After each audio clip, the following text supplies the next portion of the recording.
अस्सलाम वालेकुम, आप देख रहे हैं करासत, मेरा नाम है सलमान। आपको मैं एक बात बताऊं आज प्रोग्राम के शुरू में कि सिख कम्युनिटी जो है दुनिया भर में उनकी एक बड़ी खासियत है। जो सिख लोग हैं वो बड़े खुददार लोग हैं, बड़े ईमानदार लोग हैं, बड़े मेहनती लोग हैं और हाथों से काम करते हैं। और मैंने जो ख़ास बात देखी है, तकरीबन मैं दुनिया के 57 यानी 57 ममालिक जो हैं उनमें मैं यानी जा चुका हूँ, आ चुका हूँ, कुछ में रह भी चुका हूँ। मैंने आज तक जिंदगी में कभी कोई सिख नहीं देखा पूरी दुनिया में कहीं जो किसी से भीख मांग रहा हो, जो किसी ने हाथ फैलाए हो कभी कहीं पे। और ये अपनी मदद आपके तहत ये कम्युनिटी जो है काम करती और अपनी कम्युनिटी को कभी किसी के आगे हाथ नहीं फैलाने देती। ये बाबा गुरु नानक जो हैं, ये उनका सबसे पहला उनका दर्स था कि इंसान की इंसानियत और उसकी इंसानियत की अजमत की रिस्पेक्ट होनी चाहिए और इज्जत होनी चाहिए। और इसी वजह से बाबा गुरु नानक जो हैं वो आज भी अपने अकीदतमंदों के और दूसरों के दिलों में जिंदा हैं। पाकिस्तान में जो सिख कम्युनिटी है, इसके पिछले यानी क़याम पाकिस्तान से अभी तक इनके पाकिस्तान के अंदर बेपनाह कुर्बानियां हैं और इन्होंने बहुत ज़्यादा जो है शाना बशाना हमारे साथ, मुसलमानों के साथ, दूसरी कम्युनिटीज़ के साथ इन्होंने पाकिस्तान में जो है एक एक पत्थर रख के इन्होंने हमारे साथ जो है इस मुल्क को बनाया है और इसको आगे लेके जा रहे हैं। कभी ऐसा नहीं हुआ, मैंने नहीं देखा कम से कम कि सिख कम्युनिटी का कोई शख्स जो है किसी क्राइम में हो, मेजर क्राइम में हो, दंगा फसाद में कहीं पे हो, कत्लो गारत में कहीं पे हो। That's a community one can be proud of. They are extremely conscientious citizens of this country. लेकिन हो ये रहा है कि गुज़िश्ता कुछ सालों से सिख कम्युनिटी के ऊपर बेइंतहा मजालिम ढाए जा रहे हैं और ख़ास तौर पाकिस्तान के अंदर। और कहने को हम लोग मुसलमान हैं और मुसलमान ममालिक के अंदर अगर अक़लियत के ऊपर या किसी और मज़हब के मानने वाले के ऊपर जुल्म होता है तो वो बहुत ही बड़ा जुल्म है, क्योंकि हमारी जो इस्लाम की तालीमात हैं वो इसके कुल बरक्स हैं और वो हमें बिल्कुल भी इस बात की ममानियत करती हैं।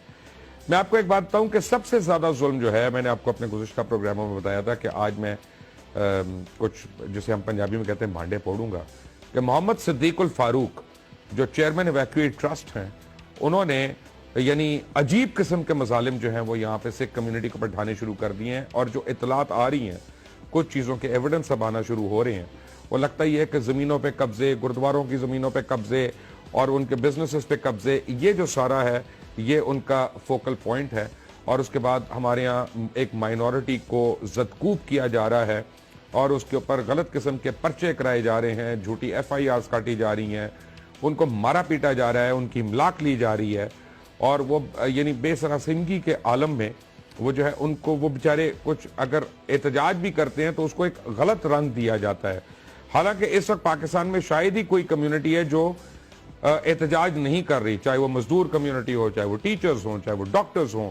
कुछ अर्सा पहले वकला जो थे वो आज़ादी अदालत के लिए उन्होंने 2 साल 2.5 साल लॉन्ग मार्च की और मार धाड़ भी हुई, लोग शहीद भी हुए, मारे भी गए उसमें।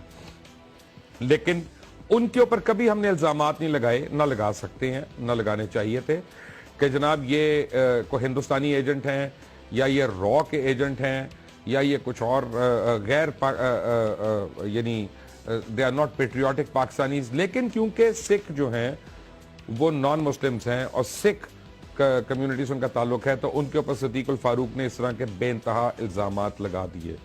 सिद्दीकुल फारूक की अपनी अपॉइंटमेंट मैं आपको बताऊं, ये गैर कानूनी और गैर आईनी है। इनकी अपॉइंटमेंट ग्रेड 21 में हुई जब वो चेयरमैन बने इवैक्यूएट ट्रस्ट के, और गवर्नमेंट के ग्रेड 21 के मुलाजिम है। और उनका एक तुर्रा इम्तियाज यह है कि मुस्लिम लीग हाउस को वो अपनी प्रेस कॉन्फ्रेंसेज और दीगर सरगर्मियों के लिए वो बहुत भरपूर इस्तेमाल करते हैं। मोहम्मद सिद्दीकुल फारूक वल फकीर मोहम्मद, तारीख पैदाइश 10/4/1947, यानी 67 ईयर्स और 7 मंथ्स अब उनकी उम्र है जब यानी जिस वक्त उनको ओहदा मिला, जबकि इस ओहदे की मियाद जो है वो 62 साल है। जो आदमी तकरीबन 67 साल से भी ऊपर हो चुका उसको ये ओहदा दिया गया, वो बजाते खुद एक गैर कानूनी और गैर आईनी चीज है। डोमिसाइल तो उनका रावलपिंडी का है, तालीमी काबिलियत उनकी ग्रेजुएशन है, मास्टर्स भी नहीं जो कि जरूरी थी यहाँ के लिए, और सिर्फ तजुर्बा उनका जो है chairman house building finance corporation रहे। वो को काबिल आदमी नहीं है, लेकिन अपनी सियासी अकरा परवरियों की वजह से वो यहां तक पहुंचे। आपको मैं एक कहानी सुनाऊं छोटी सी। ये कहानी बड़ी जरूरी है। सरदार मस्तान सिंह की ये कहानी है। सरदार मस्तान सिंह एक बहुत ही पेट्रियाटिक पाकिस्तानी है और सरदार मस्तान सिंह जो हैं उनके खानदान की बड़ी कुर्बानियां हैं पाकिस्तान के लिए। उनके भाई पाकिस्तान के पहले कमीशन्ड आर्मी ऑफिसर हैं, जो सिख कमीशन्ड आर्मी ऑफिसर हैं। हमें उन पे फख्र है, हम उनको सलूट करते हैं, हम उनको सलाम करते हैं। 25 नवंबर को बाबा गुरु नानक का जन्मदिन होता है और बाबा गुरु नानक इंतहाई काबिल एहतराम है और हम सब के लिए, ना सिर्फ पाकिस्तान बल्कि पूरी दुनिया के सिख यात्री जो हैं यहाँ पे उस दिन यात्रा के लिए आते हैं। इसी दौरान यहाँ पे जन्मस्थान से एक रैली का इनकाद किया जाता है जो कि मजहबी रस्म के तौर पे नगर कीर्तन उनके जो है वो कहलाती है। 2003 से इस रैली के ऊपर कुछ पाबंदियां थी हालात ठीक ना होने की वजह से, लेकिन 2015 में हालात साजगार होने के बायस सरदार मस्तान सिंह ने सिख कम्युनिटी के मेंबरान के साथ मिलकर इवैक्यूएट ट्रस्ट से रिक्वेस्ट की कि जनाब आप दीगर मज़ाहिब जो हैं, ख़ासतौर मुहर्रम हो गया, रबीउल अव्वल हो गया और भी हैं, सबको अपने अपने अकीदे के मुताबिक रैलीज निकालने की इजाज़त है, तो हमें भी एक छोटी सी रैली निकालने की इजाज़त दी जाए। जब वो इवैक्यूएट ट्रस्ट से मिले तो उनको वहाँ पे ज़ब्त किया गया, मारा पीटा गया और उनको धमकियाँ दी गई वहाँ पे बहुत ज़्यादा। फिर 25 नवंबर को मतरूका वक्फ जो है इमलाक के चेयरमैन सदीकुल फारूक वहाँ बाबा गुरु नानक साहब के जन्मदिन पर हालात का जायजा लेने गए, तो वहाँ सरदार मस्तान सिंह ने कहा हमें आप नगर केतरीन की इजाज़त दें, जिसके लिए सदीकुल फारूक ने खुद इजाज़त दी। डीपीओ ने रैली की सिक्योरिटी दी और मामलात उस वक्त खराब हुए जब खुद इजाज़त देने के बावजूद के बाद मौसूफ बाहर निकले और कहा कि डीपीओ ने अपनी मर्जी से यह करवा दी है रैली, इसमें मेरी मर्जी शामिल नहीं है। और उन्होंने इसके बाद मुख्तलिफ इल्जामात लगाने शुरू कर दिए कि सरदार मस्तान सिंह ने गुरुद्वारे का गेट तोड़ा है, अंदर जबरदस्ती दाखिल हो गए, ये कर दिया और गुरुद्वारे के अंदर मौजूद पत्थर उन्होंने बरसाए। कोई भी सिख दुनिया भर में, ये मेरी अकल नहीं मानती कि गुरुद्वारे के अंदर किसी किस्म का हथियार उठा ले, गुरुद्वारे के अंदर किसी किस्म की पत्थर संगपाशी कर सके, किसी किस्म का गेट तोड़ सके। सिख जो है वो ये गुरुद्वारे के अंदर नहीं कर सकता।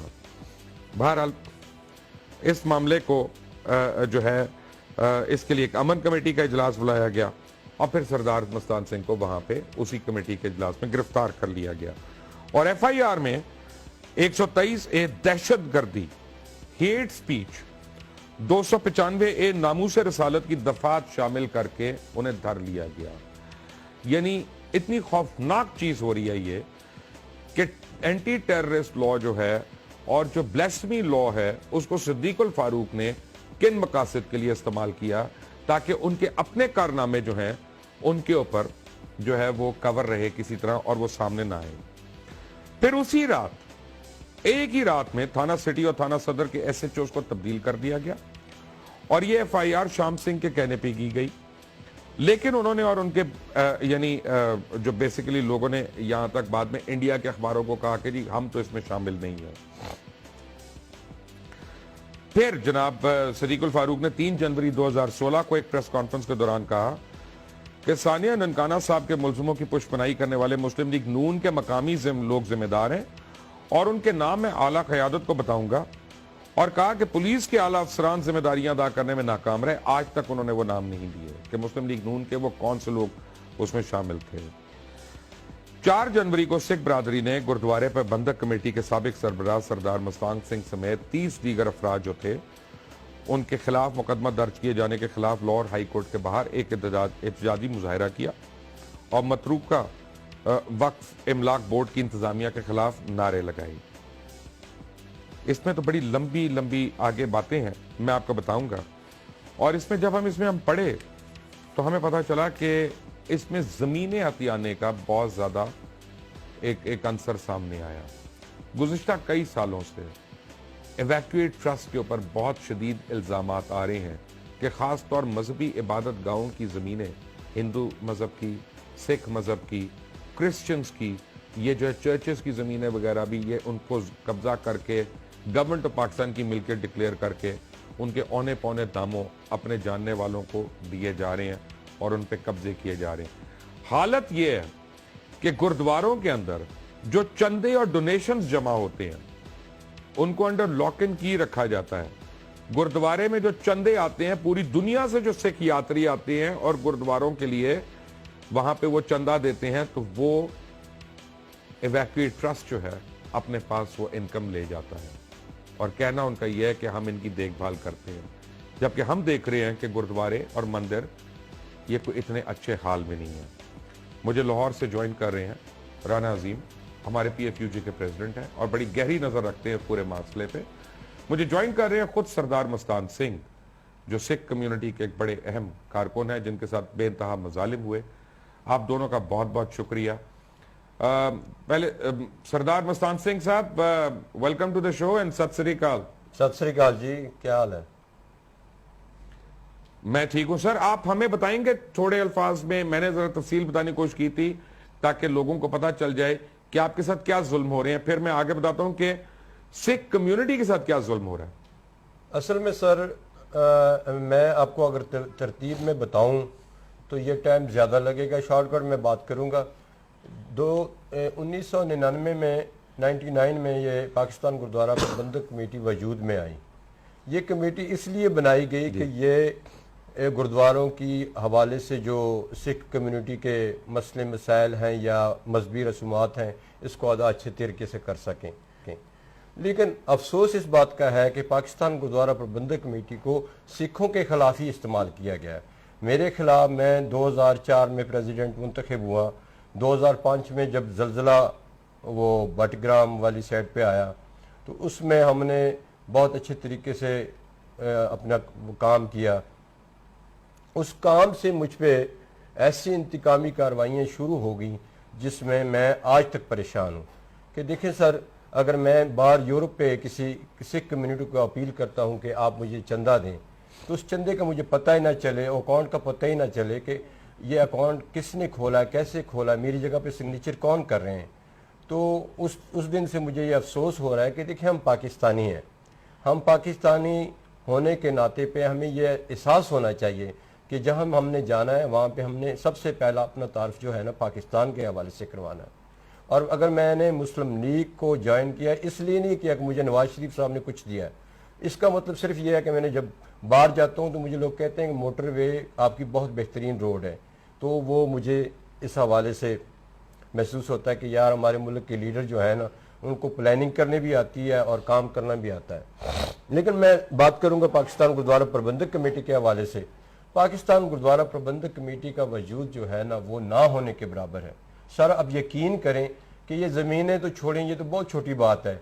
जहाँ पे हमारी गुरु साहिबानों ने कदम रखे हैं, अपनी गुरबानी उच्चारण की है, उस हवाले से जो उन्होंने मार्केटें उस पर खड़ी कर दी हैं और उसको फरोख्त करके अपनी जेबों में पैसे डालें, अफसोस इस बात का है कि उसका जवाब हम किस तरीके से अपने दूसरे इंटरनेशनल लेवल पे जो हमारी कम्युनिटी बैठी है उनको दें। ये यकीन जाने कि हमारा ननकाना साहब जो है पाकिस्तान में है और इसके लिए दुनिया भर में सिख दुआ करते हैं कि या अल्लाह हमें ननकाना में खिदमत करने का मौका दे। और ननकाना साहब का ये हाल है कि वहाँ पे 750 मरबे ज़मीन है। इस बार मैंने चेयरमैन साहब से पहले रिक्वेस्ट की कि आपने ये वाइट वाश नहीं करवाई, इसकी वजह क्या है। तो उसने मुझसे इस बात को खोलने की या बात करने की तकलीफ ही नहीं की। इमरान साहब से मुलाकात करने के लिए कहा। इमरान साहब ने कहा कि चेयरमैन साहब मसरूफ़ हैं, जो बात करनी है मेरे साथ करें। और मैंने जो बातें उनसे की उसमें कोई ऐसी पॉजिटिव रिस्पांस नहीं था कि जिसमें मैं किसी हवाले से बोल सका या मैं कोई जवाब दे सका या मुझे वो कोई जवाब दे सके। लेकिन फिर आपके ऊपर झूठी FIR काटी गई, आपके ऊपर मुकदमात किए गए। सर यकीन जाने कि जिस दिन ये चेयरमैन साहब गुरुद्वारा में दाखिल हो रहे थे, मैं हल्फन कहता हूँ मैं गुरुद्वारे में खड़ा था। देखे मैं दहशतगर्दी के हवाले में अगर मेरे पे FIR 123A बनाई गई है, ये मैं गुरुद्वारे में ऐसी हरकत कर सकता हूँ। और पाकिस्तान के हवाले से मैं दावे से कहता हूँ कि खुदा जानता है कि मैं सच्चा और सुच्चा पाकिस्तानी हूँ। और मेरा ये दावा है कि अगर आपको मैं आपको एक बात बताऊं, आपको ये बिल्कुल कहने की जरूरत नहीं है। मुझे क्या हर एक को एतबार है कि हमारे साथ जितने, आप सिर्फ नहीं बाकी माइनॉरिटीज के लोग भी हैं, वो उतने ही पाकिस्तानी हैं जितना मैं हूं। आपको किसी को यकीन दिलाने की जरूरत नहीं है। سر تو یہ میں نے جب 25 تاریخ کو گرو نانک دیو جی کا جنم دن منا رہے تھے تو یہ اندر داخل ہو رہے تھے اور میں نے ہاتھ جوڑ کے کہا کہ چیئرمین صاحب یہ بتائیں کہ نگر کیرتن کا پروگرام کہاں تک ہے. تو اس نے مجھے کہا کہ آپ کو میں دیکھ لوں گا, آپ کون ہوتے ہیں مجھ سے پوچھنے والے. اس نے میرے خیال سائڈ پہ ریوالور بھی رکھی ہوئی تھی اور مجھے دکھانے کے لیے میں نے دیکھی, لیکن مجھے لگ رہا تھا کہ وہ پولیس والے کے پاس, لیکن تھی ان کے پاس. اور اندر جاتے ہوئے کسی کمرے میں اس کو لے گئے اور پھر بھی ہم نے یہ کہا کہ بات جو ہے ہماری ملک کی اور ہمارے یہاں کے رہنے والے لوگوں کے لیے بہتر یہی ہے کہ ہم بیٹھ کے بات کریں. اور بیٹھ کے بات کرنے کے حوالے سے جب ان سے بات ہوئی اور اس نے جو دھمکیاں اندر سے یہ ڈی پی او اور ڈی سی او کو لگائیں یا سیاسی لوگوں کو کہا, کچھ مجھے نہیں پتا, لیکن اب باہر نکلنے کے بعد یہ کہتے ہیں کہ ان کے ساتھ کوئی اور ایجنٹ ہیں جو ان کی مدد کر رہے ہیں باہر سے, اور 35 لاکھ روپے کی مجھ سے اس نے ڈیمانڈ کی ہے, وہ میں نے نہیں دیے, اس لیے میرے ساتھ یہ حرکت کی. تو یہ سر آپ دیکھ لیں کہ ہم اگر میں نے کروڑ روپے کا, اربوں روپے کا. سردار مستان سنگھ آپ ہمارے ساتھ ہی رہیے گا اور رانا عظیم صاحب بھی ہمارے ساتھ ہی. ایک چھوٹی سی بریک کے بعد آپ کو بتاتے ہیں کہ ایویکویٹ ٹرسٹ میں ہو کیا کہہ رہا ہے. ٹھیک ہے بریک.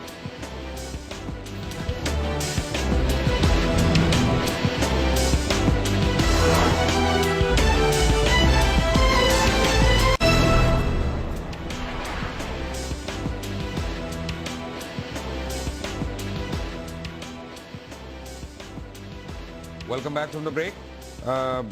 بریک پہ جانے سے پہلے آپ سردار مستان سنگھ صاحب کی گفتگو سن رہے تھے. رانا عظیم پی ایف یو جے کے صدر بھی ہمارے ساتھ موجود ہے. رانا صاحب السلام علیکم. وعلیکم السلام. رانا صاحب کچھ عرصہ پہلے آپ کو یاد ہوگا اخبارات میں خبریں بھی آئیں کہ صدیق الفاروق جو ہیں وہ بھاری ان کو جرمانہ ہوا, 5 سال قید اور 21 سال کے لیے نااہل بھی قرار دیے گئے تھے. یہ سڈنلی پھر چیئرمین ایویکویٹ ٹرسٹ کیسے ان کو لگا دیا کہ نااہل ہو گئے تھے؟ تو یہ بات یہ ہے کہ انہوں نے, میں سمجھتا ہوں بلکہ سمجھتا ہوں حقیقت میں انہوں نے بہت سی بلیک میلنگ بھی کی حکمرانوں کو, خاص کر ایک سیاسی خاندان کو, حکمران سیاسی خاندان کو, جس کے بعد مجبوراً انہیں اس جگہ پر اس کو لگانا پڑا. اور جس کے یہ سیلری جو ہے آپ کو پتا ہے یہ اس کی تنخواہ کیا ہے, 5 لاکھ روپے ماہانہ صرف تنخواہ ہے صدیق الفاروق صاحب کی. اور صدیق الفاروق صاحب کی خدمات بھی بہت سی ہے بہت سے کاموں میں. کبھی ماضی میں جا کے دیکھیں تو انہوں نے مسلم لیگ ہاؤس اسلام آباد کے اندر کچھ خواتین نے ان کے کپڑے پھاڑ دیے تھے, بڑا معروف واقعہ ہے. اور اب بھی ان کی جو ایک سیکٹری ہے اور جس عہدے پہ لگی ہوئی جتنی وہ تنخواہ لے رہی ہے وہ بھی آپ کو بڑی اچھی طرح پتا ہے. اور میں ایک تھوڑا سا ایک دادا چلوں کہ یہ جو مستان سنگھ صاحب پہ پرچہ درج ہوا تھا وہ 295 نہیں 295 کا ہوا تھا, جس میں مذہبی عبادت گاہ کی بے حرمتی کا کہا گیا تھا. میں تھوڑا سا اسے کلیئر کر دیتا ہوں کہ یہ ہوا. اب جہاں تک صدیق الفاروق صاحب کا تعلق ہے, مجھے سمجھ نہیں آتی کہ ان کو جس سیٹ پہ بٹھایا گیا ہے اس پر وہ کیا کر رہے ہیں کہ پاکستان کی عزت بنانے کی بجائے پوری دنیا کے اندر پاکستان کو رسوا کرنے کی کوشش کر رہے ہیں.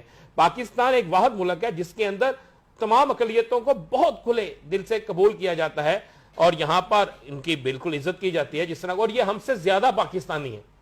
اگر ہم دیکھیں تو پاکستانی فوج میں بھی شامل ہیں, پاکستان کی پولیس میں بھی شامل ہے, پاکستان کی ایجوکیشن, ڈاکٹر, ہر شعبے میں یہ موجود ہیں. اور یہ سب سے پہلے پاکستان اسی کا یہ نام لیتے ہیں. اور یہ پاکستان کی یہ شان بھی ہے کہ یہاں پہ تمام قومیتوں کو اکٹھے رکھا جاتا ہے. مگر پہلی دفعہ ایسا ہوا ہے کہ پاکستان کے اندر ان لوگوں کو جو پاکستان کے لیے بولتے ہیں اس لیے سزا دی گئی کہ وہ کرپشن کے خلاف تھے. ذرا آپ چلے جائیں کہ الیکشن میں یہ جو الیکشن ہوئے قومی صوبائی اسمبلیوں کے, اس کے بعد جو ضمنی الیکشن ہوئے ننکانہ صاحب میں, بلدیاتی الیکشن ہوئے, تو بہت سے لوگوں کو وہاں نوازا گیا. کنہوں نے نوازا؟ صدیق الفاروق صاحب نے نوازا. ذرا آپ اس کی حقیقت دیکھیں. کیوں نوازا گیا؟ اس لیے کہ مسلم لیگ جیتے وہاں سے. اس وقت کیوں نہیں مقدمات درج کیے گئے؟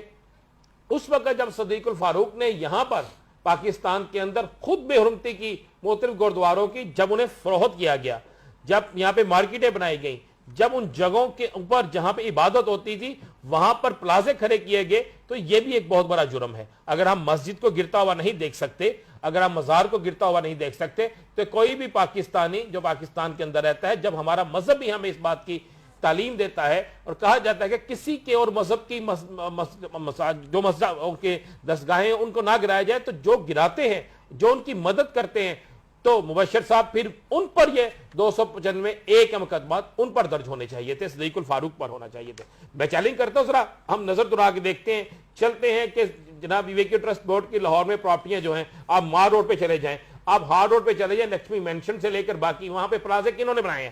مسلم لیگ سے تعلق رکھنے والے ان تاجروں نے بنائے ہیں جو آج بھی ان کے لیے بہت کچھ کرتے ہیں. ان کے خلاف آج تک کاروائی کیوں نہیں ہوئی؟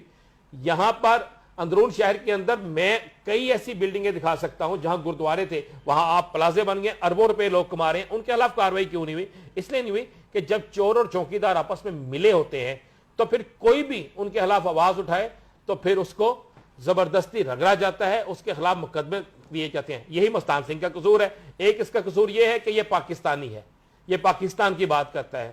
دوسرا اس کا قصور یہ ہے کہ اس نے پاکستان کے اندر پاکستانیوں کی مدد کے لیے پوری دنیا سے پیسے اکٹھے کیے, زلزلہ زدگان کے لیے, سیلاب زدگان کے لیے. یہ چیزیں کسی صورت میں بھی قبول نہیں تھی ان لوگوں کو جو ویویکی ٹرسٹ بورڈ میں صرف پیسے کمانے کے لیے, پیسے بنانے کے لیے آئے. جہاں تک انہوں نے بات کی کہ ایک پسٹل نکالا, مجھے بتائیں کون سا صوبائی وزیر ہے یا کون سی ایسی شخصیت ہے جو اپنے ساتھ پسٹل رکھتی ہے؟ بھائی یہ تو مجھے بتائیں, اس بات کا تو جواب دیں صدیق الفاروق صاحب. ٹھیک ہے صدیق الفاروق صاحب, راولپنڈی کے جس محلے سے میں آپ رہتے تھے, جو آپ نے اسٹوڈنٹ پالیٹکس کی وہ بہت اچھی تھی, اس وقت یہ ساری چیزیں اچھی لگتی تھی. لیکن جب آپ ایک ذمہ داری پہ آگے ہیں تو پسٹل کس کو دکھا رہے ہیں؟ اس کو جو پاکستان کی بات کرتا ہے. اب آپ ذرا تھوڑا سا میں چیلنج کرتا ہوں, ان کے فنڈنگ دیکھ لیں, آپ دیکھ لیں کہ یہ پیسے کہاں کہاں پہ لگتے ہیں, کس کس کو جاتے ہیں, کس کس بات میں جاتے ہیں, اور کس کی چھت پر کس کو زمین لیز کی جاتی ہے, کس طرح کی جاتی ہے زمین لیز. اور کہا جاتا ہے کہ بھائی آپ کو ہم لیز کر دیں گے فلاں جگہ پر, پولیس کو بھی کہہ دیں گے, آپ نے جا کے قبضہ لے کے ایک دفعہ بیٹھ جانا ہے. بشیر صاحب یہ بہت سی چیزیں ہیں. آج آپ نے ایک پروگرام شروع کیا ہے, میں بھی اگلے پروگرام میں آپ کے پاس بہت سی چیزیں لے کے آؤں گا. میں ان پلازوں کی تصاویر لے کے آؤں گا, ان لیز دی ہوئی زمینوں کے ریکارڈ لے کے آؤں گا. آپ دیکھیں نا, ہمادر شاہ آج پکڑا گیا ہے, تو وہ زمین کس کی تھی, کس گردوارے کی زمین تھی؟ آپ ذرا اس کو اٹھا کے دیکھیں تو آپ کو سمجھ لگ جائے گی کہ وہ یہی زمینیں تھیں. تو اس کے خلاف کیوں نہیں ویویکی ٹرسٹ بورڈ کے لوگ اس وقت کیوں نہیں بولے, اور آج کے دن تک کیوں نہیں بولے؟ کون عدالتوں میں گیا, کس کی طرف سے پٹیشنیں دائر ہوئی, اور اس پہ پیروی پہ کون کتنا جاتا رہا, کون کتنا نہیں جاتا رہا, اور اس میں عدلیہ نے کیا کیا, سابق عدلیہ نے, آپ اس کو بھی دیکھ لیں. اب یہ تو اس سکھ گردوارہ اور پاتاشاہی جو ہے میرپور خاص کی نیلامی ہو گئی. حال ہی میں چیئرمین ایویکوی ٹرسٹ پراپرٹی بورڈ فاروق نے پریس کانفرنس میں اعلان کیا تھا کہ حکومت نے پلان بنایا کہ تقسیم ہند کے وقت غیر مسلموں کی چھوڑی جانے والی عمارتوں کو لوگوں کے ناجائز قبضوں سے آزاد کروایا جائے گا. ان میں سے ایک عمارت سکھ گردوارہ پاتشاہی میرپور خاص بھی ہے, جسے 2012 میں خالی کروانے کی بجائے 30 سال کی لیز پر دے دیا گیا. پھر یہ میرپور خاص کے شاہی بازار کے بیچوں بیچ واقع ہے. اس کی 3 منزلہ عمارت ہے اور اس کے باہر کی طرف 70 سال پرانی دکانیں موجود ہیں, اور اس کے لکڑی کے دروازے فولڈ ہونے والے دروازے, اور جو دوپہر میں شیڈ کا کام کرتے تھے, اور یہ دروازے اب بھی قابل استعمال ہیں. اور یہاں پہ بیٹھے ہوئے دکان والے جو ہیں وہ اوقاف والوں کو کرایہ دیتے ہیں. اور بائی دا وے یہاں پہ جماعت اسلامی کا بھی ایک دفتر قائم ہے. اب یہ 3,50,000 روپے پہ 30 سال کی لیز کے لیے دے دیا گیا. اس طرح میرے پاس بہت سی اور عمارتوں کی ڈیٹیلز ہیں اور جگہوں کی ہیں. تو مستان سنگھ صاحب, یہ آپ لوگوں نے جب یہ باتیں بتائی ہیں یہ ایویکوی ٹرسٹ کو, تو ان کا آگے سے کیا رد عمل رہا ہے؟ سر, میں نے جب سید آصف اختر ہاشمی کے خلاف ایکشن اکیلے نے نہیں لیا, میرے ساتھ میری سنگت بھی تھی, لیکن اس وقت ان کا زور اور طاقت اتنی تھی کہ باقی لوگوں کو ڈرا کر جانے سے روکا گیا, بلکہ مجھ پر بھی بہت ساری کوششیں کی گئی ہیں کہ آپ کوئی رک جائے. لیکن میں اللہ تعالیٰ کی کرم نوازی سے یہ دعوے سے کہتا ہوں کہ میرے پاکستانی ہونے کا ثبوت یہ ہے کہ جہاں پہ کھڑا ہونا پڑے میں کھڑا ہو جاتا ہوں. یہ جو سوموٹو ایکشن چودھری افتخار محمد صاحب نے لیا تھا ہماری اپلیکیشن پہ, اس پہ 98 کروڑ 60 لاکھ روپے ان کو نقد جمع کروانا پڑا, اور 194 کروڑ روپے کا انہوں نے جو 33 اور 25% کا ڈیفرنس تھا اس میں تھا. 400 پلاٹوں پہ انہوں نے قبضہ کیا ہوا تھا. ایسے دیکھتے جائیں, یہ بات اگر ہم شروع کرتے بہت ٹائم لگتا ہے. میں شارٹ کٹ بات کروں گا کہ صدیق الفاروق صاحب کے پاس میں نہیں گیا. نہیں ایک منٹ سردار صاحب میری ایک عرض سن لیں آپ. جی جی یہ پروگرام ایک نہیں ہے جی یہ ہمیں روز بیٹھ کے یہ پروگرام کرنا پڑا اور اس کی تمام یعنی جڑ تک پہنچنا پڑا. ہم کریں گے, ہم کمیٹڈ ہیں. سکھ کمیونٹی جو ہے پاکستان کی وہ ہمارے دل کے اندر ہے. ہم کمیٹڈ ہیں آپ کے رائٹس کے لیے. آپ یہ نہ سمجھے کہ ایک پروگرام ہے, یہ ہوتے رہیں گے آپ پروگرام. جی میرے خیال میں نے جب یہ سوموٹو ایکشن کا فیصلہ جو چودھری افتخار محمد صاحب کا تھا یہ 39 پیج پہ لکھا ہوا تھا, اور اس میں جو شرجیل شاہ وغیرہ حماد رشاد صاحب تھے یا یہ جو باقی پارٹیاں تھیں یہ میرے لائر کو پتہ ہے, اور وہ آج کل جج بن چکے ہیں شرام سرور صاحب. تو میں چاہتا ہوں کہ مجھے مزید موقع دیا جائے آنے والے وقت میں. انشاءاللہ یہ مسئلے یہ جو باتیں ہماری ہوں گی یہ اللہ تعالیٰ کی کرم نوازی سے مکمل طور پہ کریں گے. اور آپ کی یہ مہربانی ہے کہ آپ نے ہمیں ٹائم دیا اور ہمیں یہ بات کرنے سے لوگوں کو خوشی ہوگی کہ دیکھیں گورنمنٹ آف پاکستان چاہتی ہے کہ اقلیتوں کو تحفظ ملے, لیکن جو جبر اور زور آزمائی کرنے والے لوگ ہیں وہ ہمیں تو ایف آئی آر ہمارے خلاف تو جمع بنوا لیتے ہیں, ان کے خلاف ایف آئی آر کیوں نہیں ہوتی؟ کیوں کہ وہ حکمران ہیں, ان کے پاس سیٹ ہے, ان کے پاس طاقت ہے, ان کے پاس خفیہ طور طریقے استعمال کرنے کے ہیں. دیکھیں اگر 25 تاریخ کو یہ جرم ہوتا ہے ایف آئی آر, میری غلطی 25 تاریخ کو ہوتی تو 18 کو ایف آئی آر کیوں دائر ہوتی ہے؟ پھر صدیق الفاروق صاحب میرے خلاف پریس کانفرنس کرتے ہیں تو شام سنگھ ایف آئی آر کیوں درج کرواتے ہیں؟ پھر جس دن ایف آئی آر ہوتی ہے اس دن 25 سے 30 لوگ جو ہے نامعلوم ہوتے ہیں, جو لوگ احتجاج کرتے ہیں, جو لوگ بولتے ہیں, ان کے نام ایف آئی آر میں لکھتے جاتے ہیں. سر دیکھنے والی بات ہے کہ جب یہ بات ہندوستان یا دوسرے ملکوں تک پہنچی ہے تو انہوں نے مجھ پہ سوال کرنے کی کوشش کی ہے, لیکن خدا جانتا ہے کہ میں نے کہا یہ ہمارا ملک کا مسئلہ ہے. ہم ملک میں جس ملک میں بیٹھے ہیں اس میں انشاءاللہ اگر برے لوگ ہیں تو اچھے بھی ہیں, اچھوں کی وجہ سے انشاءاللہ ہمیں یہ پازیٹیو کی طرف لے کر جائیں گے. اور میں امید ہے کہ میں اور کسی بات پہ زور نہیں دوں گا, لیکن جو ہمارے مذہبی گرو صاحبانوں نے پنجاب میں ننکانہ صاحب سے لے کر دوسرے پنجاب تک جہاں جہاں پہ قدم رکھے ہیں, جہاں جہاں پہ وہ رہے ہیں, وہاں پہ گرودوارے مہاراجہ رنجیت سنگھ صاحب نے قائم کیے ہیں, بنائے ہیں. اگر ان کو ہسٹوریکل ہسٹری بن چکی ہے اس کو ختم کرنے کی کوشش کریں گے تو آپ بتائیں سر اس پہ پاکستان کا نام برباد کرنے والے کون ہیں؟ اور اس میں وہ لوگوں کو معاف کرنا میں برے لفظوں سے کہنا نہیں چاہتا ہوں کیونکہ بڑی عمر کے وہ ہیں صدیق الفاروق صاحب, اس کی ذمہ داری یہ بنتی ہے کہ پہلے دن آ کر اس نے 1000 کمرے کا اناؤنسمنٹ کی تھی اور اس کے بعد وائٹ واش تک نہیں کروا سکا گردواروں میں. میں نے اس سے سوال کیا کہ یہ جو گردواروں کی گولک ہے. آپ کو میں ایک بات بتاؤں مستان صاحب, بات یہ ہے کہ بابا گرو نانک جو ہے نا وہ تو بہت بڑی ہستی, ان کا تو ہم اس طرح سے نہیں ذکر کر سکتے عام پروگراموں میں, ان کے لیے تو خاص ذکر ہونا چاہیے. لیکن پنجاب کی جب آپ بات کرتے ہیں تو مہاراجہ رنجیت سنگھ ہوں یا ہری سنگھ نلوا ہوں یا یہ سارے لوگ ہوں, ان کی پنجاب میں اتنی زیادہ کنٹریبیوشنز ہیں کہ جن کا جتنا بھی ذکر کیا جائے ان کو ہم جتنے بھی سلام کریں وہ کم ہے. لیکن ایک بریک کے بعد آتے ہیں مستان سنگھ صاحب, جناب رانا عظیم صاحب ہمارے ساتھ ہیں. ٹھیک ہے بریک.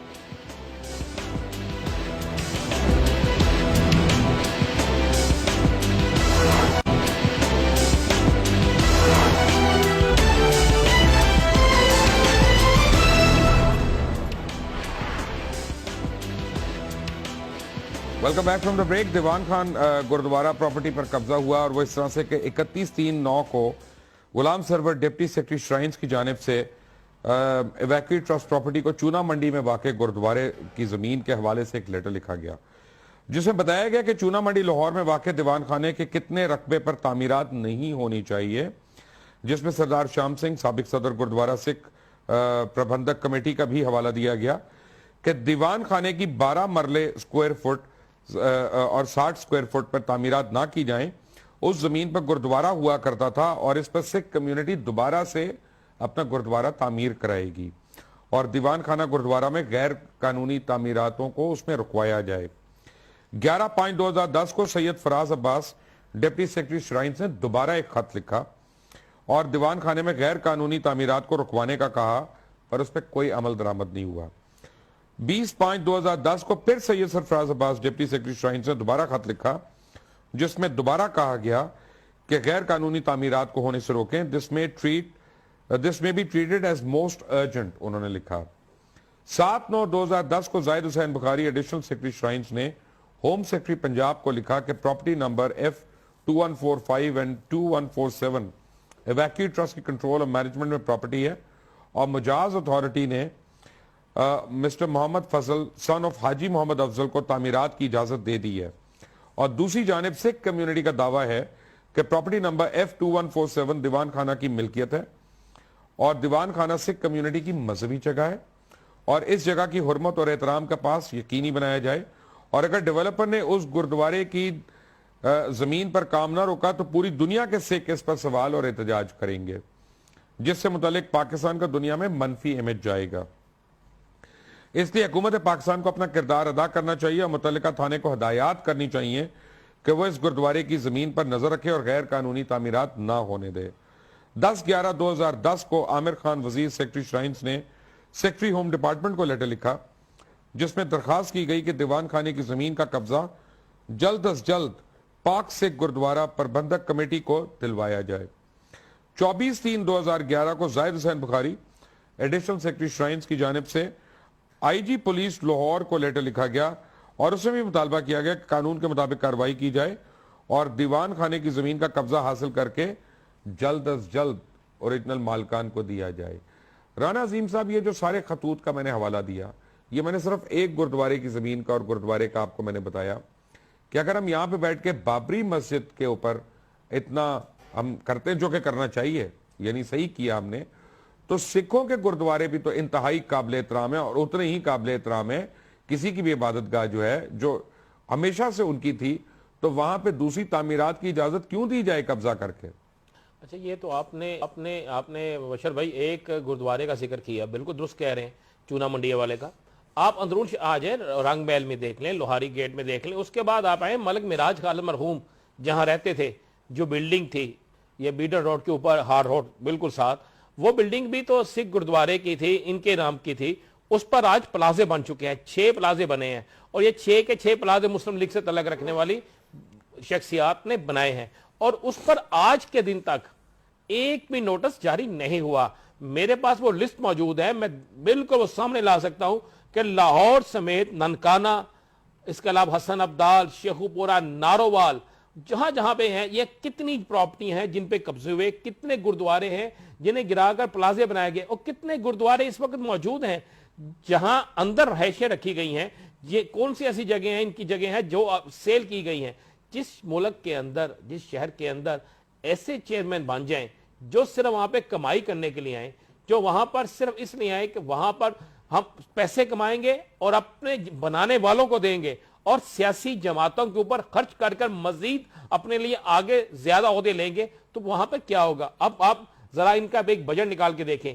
जो सिख बरादरी आती है, इंडिया से आती है, ननकाना साहब के उर्स पे और दीगर यहाँ पे जो उर्स होते हैं, इनके त्यौहार होते हैं, उस पे उनको जो खाना दिया जाता है उसके रेट क्या है और वहां पे पैसे काटे कितने जाते हैं। अगर 300 अफराद आते हैं तो 3000 का बिल किस तरह बनता है। और फिर होता क्या है कि जो शख्स भी बोलता है उसको नौकरी से निकाल दिया जाता है, उस पर सख्तियां कर दी जाती हैं, उस पर पाबंदियां लगा दी जाती हैं। और अगर सिख बरादरी को भी इस पाकिस्तान के अंदर पहली दफा, हमें तो सिखों को पाकिस्तान के अंदर इकट्ठे रखना है, इकट्ठे रखकर इस पाकिस्तान के लिए जो आवाज बुलंद करते हैं उसको आगे लेकर जाना है, ताकि पूरी दुनिया में यह पता चले कि इंडिया के अंदर तो जुल्म होता है लेकिन पाकिस्तान में अकलियतों के साथ बड़ा बेहतरीन सलूक होता है। मगर इस दफा यह हो गया कि इन्होंने सिख बरादरी को भी आपस में लड़ा दिया।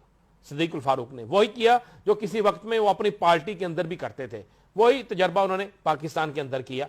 मैं बशर साहब चैलेंज से कहता हूं, मैं बिल्कुल चैलेंज करता हूं, क्योंकि सिद्दीकुल फारूक साहब को बड़ा शौक है कि फौरी तौर पर एक नोटिस भेज देते हैं या फौरी तौर पर एक कह देते हैं जी इसके मालिक से बात करें, इसके फलां से बात करें। ले मैं उनको चैलेंज करता हूं कि सिद्दीकुल फारूक साहब, मैं अगले प्रोग्राम में पूरी लिस्ट लेकर आऊंगा कि कहां कहां पर कब्जे हुए हैं। मैं लिस्ट लेकर आऊंगा कि आपके कितने कितने लोगों को आपने कितने कितने अरबों रुपए की प्रॉपर्टी से नवाजा है, साबित कर दे। आप चला बदामी बाग में चले जो इन्होंने फ्लैट बनाए हुए हैं। राना साहब, मुझे जिस बात की तशवीश हो रही है वो ये है कि मजहबी इबादत गाहों को गिरा कर उनकी जगह कमर्शियल प्लाजे तामीर नहीं हो सकते। बहैसियत मुसलमान मैं तो उस पर एग्री नहीं कर सकता।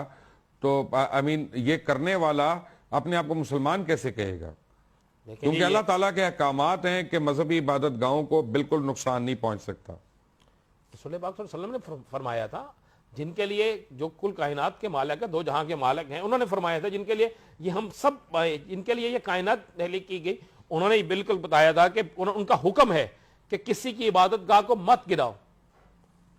خاص کر دیکھیں پاکستان کے اندر تو یہ تصور بھی نہیں ہو سکتا. میں سمجھتا حکومت سے لاکھ ہمارے اختلافات ہو سکتے ہیں، مگر پاکستان کے اندر آزادی تھی. اب مجھے سمجھ نہیں آ رہی کہ صدیق الفاروق صاحب کس سے بدلہ لے رہے ہیں، پاکستان سے، اس حکومت سے، یا وہ کسی اور ایجنڈے پہ کام کر رہے ہیں.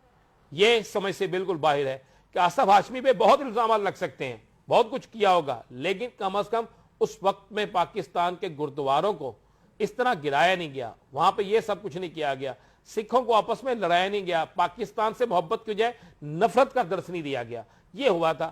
آپ نیکسٹ پروگرام میں دیکھیں بہت سی چیزیں آپ کے پاس بھی ہیں، میں بھی لے کے آؤں گا اور سامنے رکھیں گے. پھر یہ سوال کریں گے نیب سے بھی، پھر یہ سوال کریں گے پاکستان کے اساس داروں سے بھی، پھر یہ سوال کریں گے ہم پاکستان کے حکمرانوں سے بھی اور عدالتوں سے بھی کہ اس پر ایکشن کون لے گا، اس کو کون پکڑے گا. اگر کوئی نہیں پکڑتا تو پھر سب اس میں ملزم ہے، اگر پکڑ لیں گے تو پھر یہ ثابت ہو جائے گا اور یہ سامنے آ جائے گا کہ اس پاکستان کے اندر اقلیتوں کے خلاف سازش کرنے والا کون ہے. سردار مستان سنگھ، آپ سے میں وعدہ کرتا ہوں، اور میں صرف اپنی ذات کا نہیں، میں رانا عظیم سے میں پہلے بات کر چکا ہوں، اور ان کی اور اپنی پی ایف یو جے جو آرگنائزیشن ہے ہماری، ان سب کی طرف سے آپ سے یہ وعدہ کرتا ہوں کہ آپ کے حق میں، آپ کے گردواروں کی حرمت کے لیے اور ان کے احترام کے لیے ہم کھڑے ہوں گے سب سے پہلے، اور عدالتوں میں ہم جائیں گے، پٹیشنرز ہم بنیں گے، نیب کو ہم لوگ درخواستیں دیں گے، آپ کو نہیں ہم دینے دیں گے. یہ ہمارا بھی فرض ہے. تو آپ اس میں ہمیں پلیز جی اگر مناسب سمجھے تو میں ایک بات ضرور کہوں گا کہ جو مجھے صدیق الفاروق صاحب نے کہا کہ آپ غیر ملک کے ایجنٹ ہیں، تو میں اس کو یہ کہنا چاہتا ہوں کہ جو بادشاہی مسجد کے قریب گردوارہ ہے ڈیرہ صاحب، اس کے بارے میں پوچھا جائے ان سے کہ آپ لوگوں نے ہندوستان کی ایک پارٹی سے کتنے پیسے لیے ہیں اور وہ ٹھیکہ کس طریقے سے، کس قانون سے دیا ہے، اور وہ پوچھا جائے کہ آپ نے ہسٹوریکل ہسٹری کو ختم کرنے کے حوالے سے سکھ قوم کو اعتماد میں لیا ہے اور سکھ قوم کا اس میں کیا رول تھا یا کیا کیا. یہ ہمیں بتا دے کہ ایسا نہیں کرنا چاہیے تھا، کیونکہ آنے والے وقت میں جب تہواروں پہ لوگ آئیں گے تو یہ ضرور نوٹ کر کے جائیں گے کہ یہ کیوں ہوا یا کیسے ہوا. اگر ہم سے سوال ہوئے تو ہم تو یہی بات کہیں گے کہ دیکھیں ہماری بس کی بات نہیں ہے. صدیق الفاروق صاحب چیئرمین ہیں اور پی ایس جی پی سی کو یرغمال بنایا ہوا ہے. جو وہ پی ایس جی پی سی کو کہتے ہیں وہ کرتے ہیں. مجھے نہیں پتا کہ پی ایس جی پی سی کے ممبران اتنے کمزور کیوں ہیں. اگر اسی حوالے سے اگر کمیونٹی سے ممبر کمیونٹی کے تھرو لیے جائیں، میرے خیال میں ایسے ملک کو بدنام کرنے والے لوگ نہیں ہوں گے، اور انشاءاللہ وہ ملک کو خوبصورت طریقے سے یہ اقلیتوں کے حوالے سے اچھا رسپانس دیں گے. مجھے یقین ہے کہ پاکستان گردوارہ پربندھک کمیٹی اگر اپنے وجود پر آنے کے لیے ہمارے ساتھ یہ ای ٹی پی بھی تعاون کرے تو ایس جی پی سے کم ہم نہیں ہیں. ہم ان کے مقابلے میں ہر کام کر سکتے ہیں، ہر حوالے سے پازیٹیو رسپانس دے سکتے ہیں. تو میری ریکویسٹ ہے کہ یہ گورنمنٹ آف پاکستان کو اور ہماری جو یہ پاکستانی ویکیوٹس پراپرٹی بورڈ کے حوالے سے ہیں، پاکستان گردوارہ پربندھک کمیٹی کے حوالے سے لوگ جو کام کرتے ہیں، کم از کم اتنا سوچ لیں کہ ہمارا مسلمان اور سکھوں کا ایک رشتہ ہے. اس رشتے کے لیے ہم یہ سوچیں کہ ایک طرف قلعہ ہے، دوسری طرف بادشاہی مسجد ہے، تیسری طرف منار پاکستان ہے، اور درمیان میں آپ اپنے پیسہ کمانے کے لیے اتنی بری حرکت کرتے ہیں کہ اس میں پاکستان کا نام کتنا بدنام ہوتا ہے. تو میری یہ ریکویسٹ ہے کہ جو کارروائیاں یا جو ایکشن یہ لے رہے ہیں اس کو بھی دیکھ لیں کہ ہم امن کمیٹی کے ممبر ہیں اور تھانے جا کر ہمیں امن کمیٹی کی عید میلاد النبی کے حوالے سے بلایا جاتا ہے اور وہیں پہ گرفتار کر کے 123 ہمیں اس کے بعد لگائی جاتی ہے ہم پہ. یہ مجھے تو افسوس اس بات کا ہے کہ ہمیں دہشت گرد اگر پاکستان ہی کہتا ہے تو ہم کہاں جائیں. ہندوستان ہمارے گولڈن ٹیمپل پہ حملہ جب کرتا ہے اس کو یہ احساس نہیں ہوتا ہے کہ یار یہ بھی ہماری اقلیت ہے. یہاں پہ ہمیں ہر حوالے سے تحفظ ہے. میرا بھائی جو ہے ہرچرن سنگھ وہ پاکستان آرمی کا میجر ہے، میرا بردر ان لا جو ہے وہ ڈاکٹر ہیں. ہم چھوٹی سی کمیونٹی کے حوالے سے یقین جانیں، جہاں پہ ہماری ریپوٹیشن کو چیک کرنا ہے تو کر لیں. ہماری ہمدردی، ہماری محبت، ہمارا خلوص پاکستان میں کسی سے کم نہیں ہے. सरदार साहब आपका बहुत बहुत शुक्रिया हमें ज्वाइन करने के लिए। आपको मैं ये वादा करता हूं कि ये एक प्रोग्राम नहीं, सिख कम्युनिटी के लिए हमें 20 क्या हमें 200 प्रोग्राम करने पड़े सिख कम्युनिटी को उनका हक दिलवाने के लिए, हम वो करेंगे जब तक आपको और आपकी तमाम कम्युनिटी को आपका जायज़ हक नहीं मिलता और आपकी मजहबी रसूमात और इबादत गाहों को एहतराम से, उन अकीदत से उनके वहाँ पे हिफाजत नहीं होती। राना अजीम आपका बहुत बहुत शुक्रिया। अंटिल टुमारो, अल्लाह हाफ़िज़।